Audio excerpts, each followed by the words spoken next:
So you have a design or a prototype of what your app will look like, but how do you bring this to life? Well, in this video, we'll use the WeWeb MCP to turn that design or prototype into a fully working clickable application. So let's dive in. Now for this video, I'll be using the Claude desktop app, and my Claude is connected to the WeWeb MCP, so it can build inside of WeWeb for me. If you aren't sure how to connect your AI client of choice to the WeWeb MCP, then you can just click the Agents button in the top left of the editor, select your desired AI client, and then follow the setup instructions. Now before you jump straight into building the screens of your application, it's always worthwhile laying the foundations, and by that I mean setting up your database. We covered how to do this in the previous video in the series, and there'll be a link to it on screen now, and also a link in the description. So if you're yet to set up your database, I recommend you check that one out first, before building your screens and following along with this video. And so for the designs I'm going to be using, in Claude Design, I have this design/prototype of my application that has all these main pages of my application, and also this sign-in page for user authentication. And so we're essentially going to be giving all these designs to our AI that has access to the WeWeb MCP, and asking it to build everything and hook it up to our WeWeb backend. And so the first thing I'm going to do in Claude Design here is export the design so I can easily give it to my AI. So with that exported, if I just check my file finder, here I can see I have that zip of the exported project. And if I unzip it now in this folder, I can see I have all the raw files of that design, which I can now give to Claude. And so I'm going to open up Claude and just drag it alongside my finder here, and then drag that folder into Claude so it has all of those files as context. And I'm then going to type in the env management app in WeWeb. And env management is just the name of the WeWeb project. I want you to rebuild these designs. The app already has all the needed tables set up, and we now need to do the work of setting up the UI and connecting it correctly to the backend using API endpoints and table views. First, I want us to build the sign-in page and hook up all the needed authentication logic using WeWeb Authentication. Then, I want you to build the dashboard page where we fetch all the appropriate information needed for the dashboard. And then I'll send off my prompt.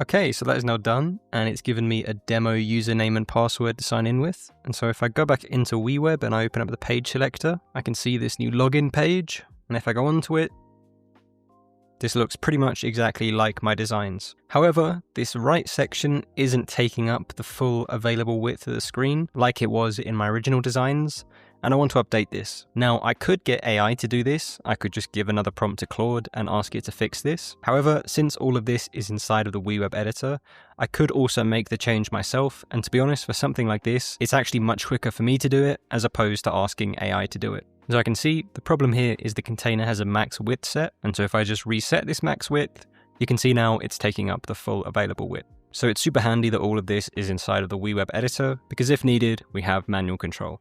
And so now, to make sure the authentication actually works, I'm just going to go back into Claude and copy those credentials it gave me for testing, and then put it into preview mode and enter them in.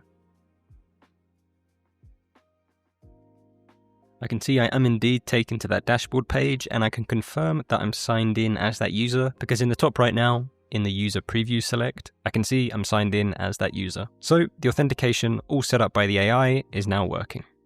And just so we can compare how well the AI did, if I open up again the Claude design and position it just slightly below our dashboard page so we can compare them, I can see our app's dashboard is pretty much one-to-one with the Claude design. The only real difference I can see is that in the Claude design, the background color and the text color here for a side nav item was green, whereas in our app, it's not, but I could easily change this. And apart from that minor detail, pretty much everything else on the dashboard is one-to-one with our Claude design, which is amazing. And again, all of this is inside of the WeWeb editor. So if I wanted to, I could make any manual adjustments I like to the designs or their logic. Because, like the designs, all of the logic has been set up in a no-code visual way. So for example, if I go into workflows and go into page triggers, I can see the AI has set up a page level workflow for fetching all of the data that gets used on the dashboard. So for example, these stat cards at the top of the dashboard, we can see their values are bound to dynamic data. And if I just switch back over again to that page level workflow, I can see inside of the workflow, we're calling an API endpoint. So not only has the AI set up everything in our interface that's needed, it's also set up any logic in our backend that is needed for the page to operate. So with all that done, the next step in building this app is going to be building out this items page. And so if I switch back over to Claude Design again, if I click onto the items page, you can see here we have this design for the page inside of Claude Design. And inside of Claude Design, when you click new item, nothing actually happens. We don't have designs for how this flow should look, but it doesn't matter because when I have AI build this inside of our WeWeb project, I can just tell it to create some kind of flow for this. It doesn't necessarily need designs. So let's build this. I'll once again open up Claude, and in Claude, I'm going to say, okay, this is great. Now let's build the items page. Again, I gave you the designs for this at the start. Make sure to hook it up to the backend, and also when the user presses new item on the items page, we need to show a pop-up that lets them input all the needed information of the new item and lets them save it to the database. So I'll send this off.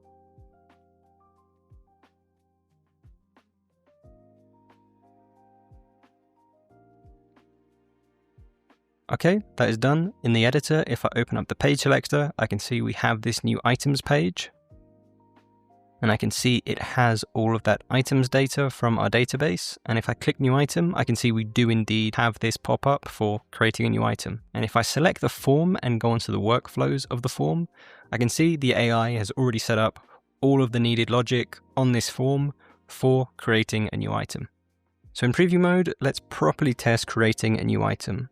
So in here, let me put in all of the needed information of the new item. And if I click save, that seems to have gone through, and I can confirm this if I search for that item.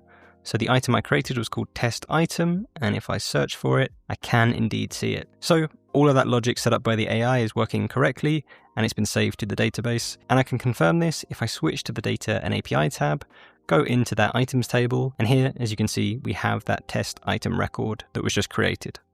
Amazing, so this items page is now set up, but before we move on, there is one quite crucial change I want to make, and I want this table to be paginated. So by that, I mean instead of showing every single record in one long list, I want to break them up into pages and give the user a way to navigate through those pages. This is important because this list of items could get quite long over time, and as it gets longer and longer, it will take longer and longer for this page to load, which obviously isn't the greatest user experience. So I want pagination to keep the page loading fast. So in Claude, I will say, I want to paginate the items page. It should be broken up into 20 items per page. And I'm actually just going to stop it here. I realized I made one pretty crucial, in this case, prompting mistake. And the mistake I made is that I didn't specify that I want the pagination to happen server-side, so basically in the Data and API tab. The reason it's important to specify that here is because the AI might implement pagination, but it might do it within the interface. And to paginate within the interface, you need to load all of the items, and thus we'd still have the same potential speed issues in the future as our list of items gets longer and longer. So it's very important that any pagination, filtering, or sorting happens within the Data and API tab, so within an API endpoint or within a table view. And so I'm just going to edit my message here to specify that it should happen in the backend/server side, which just means the Data and API tab, and then resend that prompt.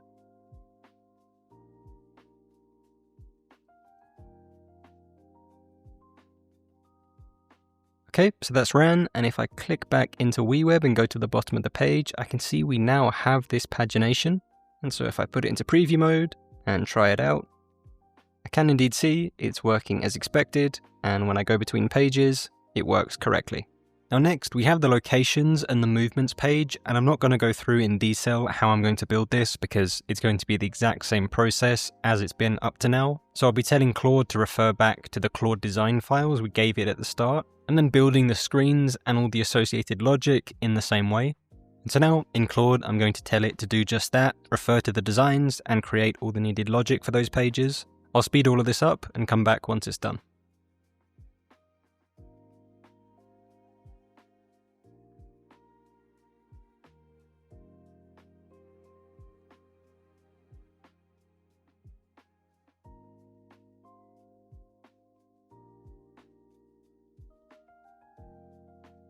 Okay, so that is all done. And so in WeWeb, if I open up the page selector and go to this new locations page, I can see indeed it's working as expected and showing those locations from my database. And if I now go onto the movements page, again, I can see it's created the page as expected. And if I switch over to the data and API tab, I can see all of these stock movements are what is populating this movements page. So I can see it's all fully hooked up. And in this case, it's even added that pagination that I asked for. And there we have it. So in the space of just a few minutes, all with the help of AI and the WeWeb MCP, I've created this fully working sign-in page that is using WeWeb Authentication. And once signed in, I get taken to my application, again, that's all been built using AI. And all the pages of my application are fully connected to my backend and allow the user to interact dynamically with my database. Now, it's great that we have our working application, but the one thing we're missing right now is some extra layers of security. And what I mean by this is if I go into the API endpoint that was created for creating a new item in the database, this API is callable by any signed in user, meaning any user who is signed into our app can create a new item. And I know this is the case because if I click on this security panel here, it says this is callable by any authenticated user, so any signed in user of our application. But maybe in this case, we'd want only users with a certain role to be able to create an item. So we want to add extra layers of security to our backend logic. Well, in the next video, we'll walk through exactly how you can get AI to help you figure out what security layers are needed in your application and how to implement all of that extra security with the help of AI. With that said, thanks for watching, and I shall catch you in the next one.